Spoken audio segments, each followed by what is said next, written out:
도돌이 가족과 함께하는 말씀 묵상 시간입니다. 오늘도 주님께서 우리에게 말씀을 깨닫는 지혜와 기도응답의 축복으로 함께해 주시기를 주님의 이름으로 축원을 드립니다.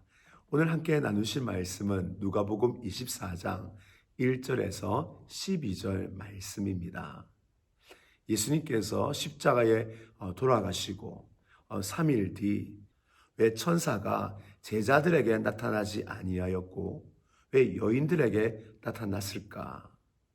오히려 수제자 예수님과 3년 동안 동고동락했던 그 제자들에게 천사들이 먼저 나타나는 것이 더 타당하지 않는가? 왜 천사들은 이 여인들에게 나타났을까요? 오늘 본문의 내용 중심이 바로 이 내용입니다. 그것은 다름 아니라 사랑 때문입니다. 오늘 이 여인들이 어찌하여 무덤에 찾아갔을까요? 그리고 새벽에 달려갔을까요? 또 그들은 미리 향품을 준비했습니다. 그들은 예수님을 정말 사랑하였기 때문입니다. 실제로 예수님은 반역자입니다. 만일 그 무덤에 찾아가 잘못했다간 반역죄로 몰려 이 여인들은 큰 어려움을 당할 수 있고 잘못하면 생명도 위협을 받을 수 있는 상황이었습니다. 그러나 그들은 예수님에 대한 사랑, 그 사랑을 포기할 수 없었고 생명을 걸는 것만큼 그는 예수님을 사랑하여 생명을 걸고 예수님의 무덤으로 찾아갔던 것이죠. 이러한 사랑을 아는 하나님께서는 이들에게 천사를 보내신 것입니다. 오늘 우리는 여기서 하나님께서 예수님을 사랑하는 자, 하나님을 사랑하는 자를 외면치 아니하시고 얼마나 소중히 여기시는가라는 것을 우리는 볼 수 있습니다.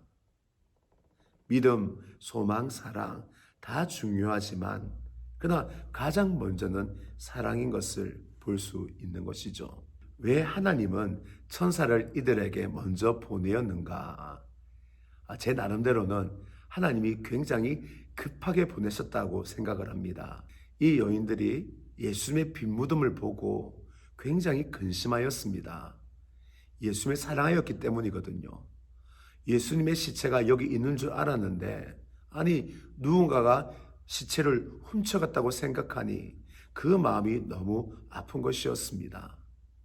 하나님께서는 예수님을 사랑하는 그 마음으로 아파하는 이들을 향하여 가만히 둘 수 없었고 천사를 먼저 보내어 바로 위로하시고 또 힘을 주시고 그들의 근심을 해결해 주시는 이 하나님이신 것을 볼 수 있습니다.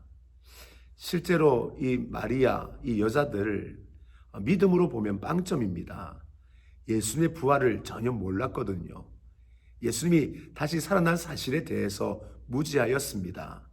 믿음의 점수는 빵점입니다. 그런데 예수님을 사랑하는 점수 100점이죠. 목숨 걸고 왔던 것입니다. 하나님은 이들을 가만히 둘 수 없었고 그들이 근심하고 아파하는 것 하나님이 참지 못하여 천사를 보내어 위로하신 것입니다. 우리도 하나님을 사랑할 때 동일한 체험을 할 수 있을 것입니다. 우리가 하나님을 사랑하고 살 때 우리는 하나님이 우리를 위로해 주시는 것을 충분히 경험합니다.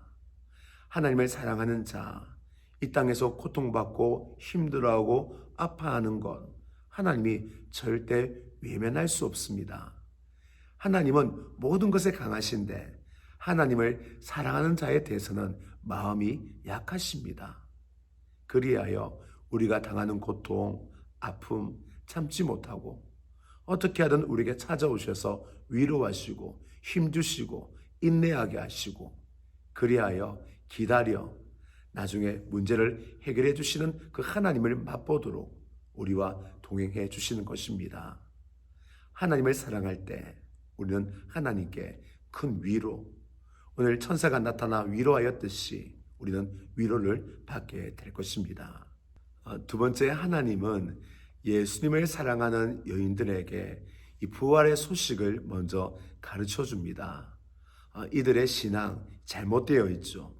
예수님의 부활을 알지도 못하고 믿지도 못하는 가운데 있었습니다. 그런데 하나님께서 제자들에게 먼저 가르치지 아니하시고 이 여인들에게 예수님의 부활을 먼저 알리시고 가르쳐 주셨습니다. 왜 그랬을까요? 그것은 바로 사랑할 때에 마음의 수용력이 가장 크게 생기기 때문입니다. 사랑하는 사람이 말하면 그 말을 믿을 수밖에 없고 그 사랑하는 사람이 말을 하면 따라갈 수밖에 없습니다. 오늘 이 여인들 예수님을 사랑하였고 하나님을 사랑하는 사람이었습니다. 그러기에 말씀의 수용력, 제자들보다 더 뛰어났고 하나님 말씀을 그대로 받아들여 순종할 수 있는 마음밭이 준비되어 있었기 때문입니다. 우리가 알고 있는 다윗, 그는 하나님 보시기에 마음이 합한 자였고 하나님은 그 중심을 보시는데 하나님께서 그 마음 좋다라고 인정해 주셨죠. 그 마음 어떤 마음일까요? 그것은 다름 아니라 하나님을 사랑하는 마음이었습니다.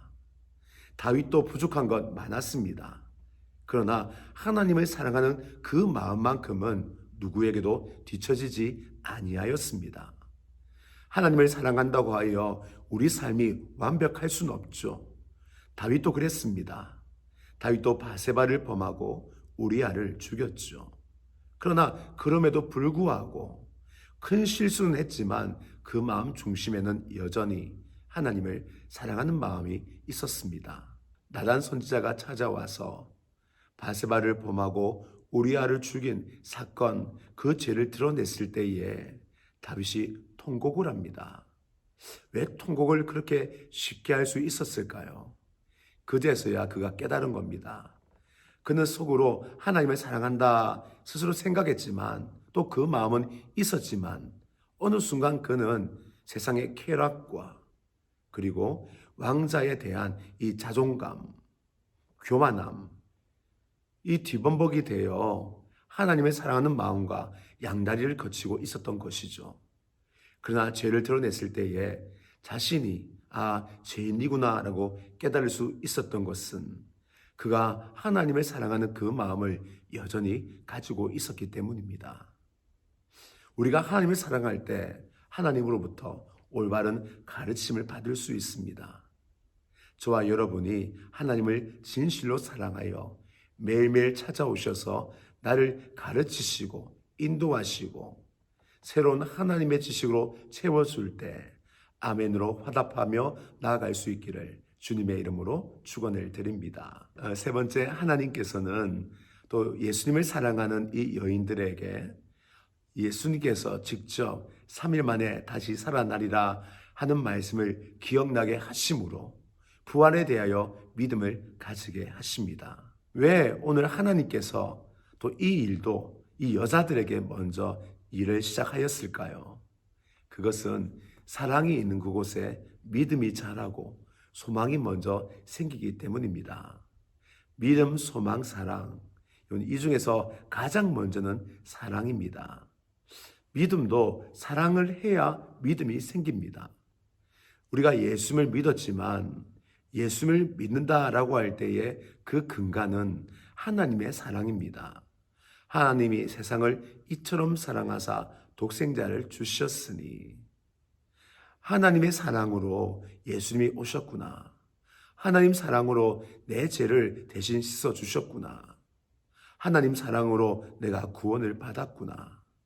하나님 사랑을 할 때 우리 안에 온전한 믿음이 자라나게 되는 것입니다.